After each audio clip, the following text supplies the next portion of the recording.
ko na performance. Sabi nito, huwag kang mag-alala. Dalawa na pagtapos nito. Round 3 na! Ihanda na ang heart. Kasi papunta na tayo sa exciting part. Paano nga ba gawin ang estilo ni Pistolero? Line marking, crowd manipulation, stating the obvious, exaggeration, at angles na alam niyang mag-a-agree ang majority ng crowd. Witty jokes at rebuttals niyang nakaka-proud equals pistol here. Pumutok pangalan mo kay MR. Renown mo yung complex wording. Si Batas, Zenlock Goryeo, pinagmukha mo na bonjing. Ha! Galit na galit sa complicated elements. Pwes, wala kaming pake sa yung sentiments. Hindi kami ang mag-a-adjust para mag-gets mo aming reference. Kasi 85% sa mga yan, kilala ko sino si Madara. Tama? See the difference? At yung ibang 5% nangingirot na ligaments. Malungkot naman childhood ng other 5% at yung natitirang 5%, malamang sa bag may efficacent. Diba? Kaya galit sa anime ni Goryeo. Kasi di niya gets. Yung mga kagrupo niyang nagko-cosplay at nag-anime reference, sa trabaho ka kasi si nanay, pinag-iigib ng walang hinto. At pag sumilip ka sa TV ng kapitbahay, pinagsasarhan ka ng pinto. Di ko sinasabing mali ang tumulong sa magulang. Gusto ko lang na matutunan mo na kung hindi mo na-enjoy ang pagkabata, irresponsable mga magulang mo. Childhood ni Akata, kinumpara niya sa sarili niya. Eh wala naman kayong pinagkaiba, pareho lang kayong tanga. Iniwan siya ng nanay niya kasi trabaho ang inuna. Habang ikaw di mo na-enjoy yung pagkabata kasi pinagtrabaho ka na muna. Kaya ibahin mo kami sa'yo. Ikaw yung dapat na ma-conscious. Nag-breakdown ng estilo, hindi no? Tawag dyan, hocus-pocus. Alam na agad ng mga tao kung saan angulo siya nakafocus at anong naiambag mo na bago. Wala no, nagde-define ka lang kasi ng obvious. Malamang yung angulo niya, hayag na internet available. At kung ano lang yung mas naaalala ng tao, kaya mas lalong relatable. Kaya galit ka sa mga komplikado kasi nabanggit ka ng champion, 666, 999, range, ganyan ka ka-predictable! Oh, lumalayo na ba ako mga pare? O kailangan ko pa talagang gawin yung ginagawa niya para mag-gets ng marami? Game? Yes! Sige, 3GS, pinaka-accessible na angulo. Pero disclaimer lang, lahat ng sasabihin ko hindi to totoo. Sir, pagtapos ng laban na to, ano kasunod? Shernan versus Sak Maestro. Siyempre, off-cam, tatawagin muna ni Sir yung mga hurado. Pansinin nyo mga gago. Kasi hindi pa to nagmimintis. Lahat ng hurado na tinawag, biglang may tatabi dyan na 3GS. Pag oras na ni Sak Maestro, pasimpleng bubulong yan lang. Hindi naman rekta. Parang nagamit na yun ah.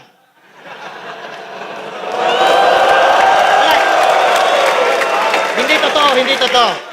Parang nagamit na yun ah. Basta ganun yung buod. Hanggang sa ma-distract yung mga judges at hindi na marinig yung linyang kasunod. Mga maliliit na bagay na pwedeng makaapekto sa napaka-importanting laro. Mga bagay na hindi ka pwedeng magkamali kasi magiging isa yang makasaysayang tagpo. Tapos sisirain lang itong mga selfish na bobo. At yan ang sagot sa tanong ni Apex kasi Enigma, paano nyo naloko?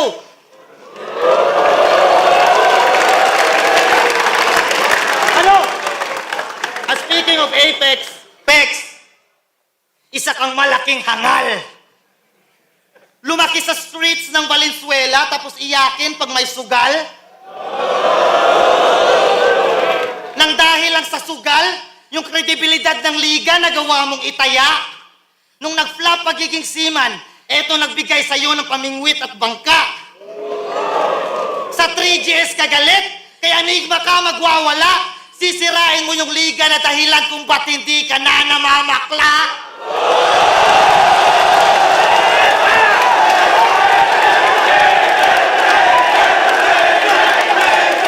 Ano idol?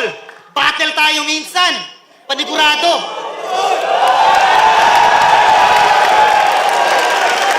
Ano idol? Battle tayo minsan. Panigurado, walang susugal sa akin nun. At wala akong mga tropang ganto na magkokontrol ng sitwasyon. Kung saan at kailan, ikaw na bahala magdesisyon. Di ba champion ka sa lahat ng liga? Hindi lang ikaw ang ganon. Ayos pa ba? Next angle. Next angle, game. Pagsusulatan ng 3GS. Hindi naman yan totoo. Kasi wala pang panalo si Lil Weng, ay sus. Bakit mo nga naman susulatan yung kagrupo mong hindi kayang magbigay ng views? M-Site, Shernan, Lipcram, Kram, Pistol, Acer. Oh, kalma ka lang. Gusto ko lang nasabihin na pag pumupunta akong Manila, sila talaga yung mababait at namamansin sa amin. Hindi suplado tulad ng uprising.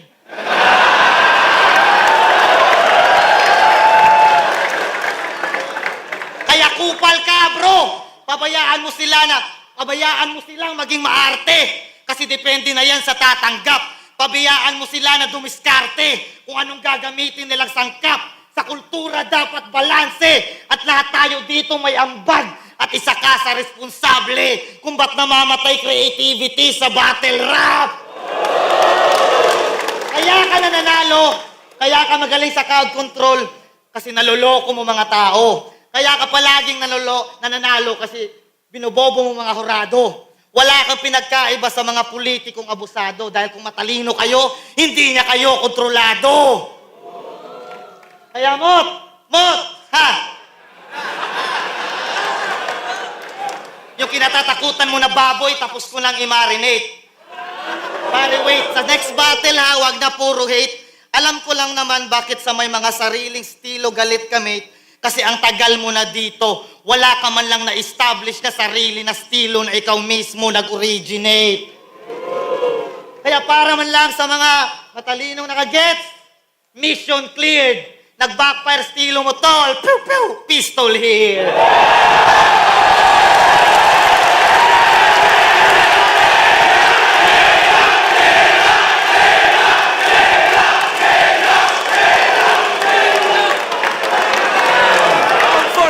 Pistolero vs. J Black. Sa pambeses kung nagustuhan niya yung laban na yun. Ang boto ng Urado, 5-0. Mag-i para kay J Black.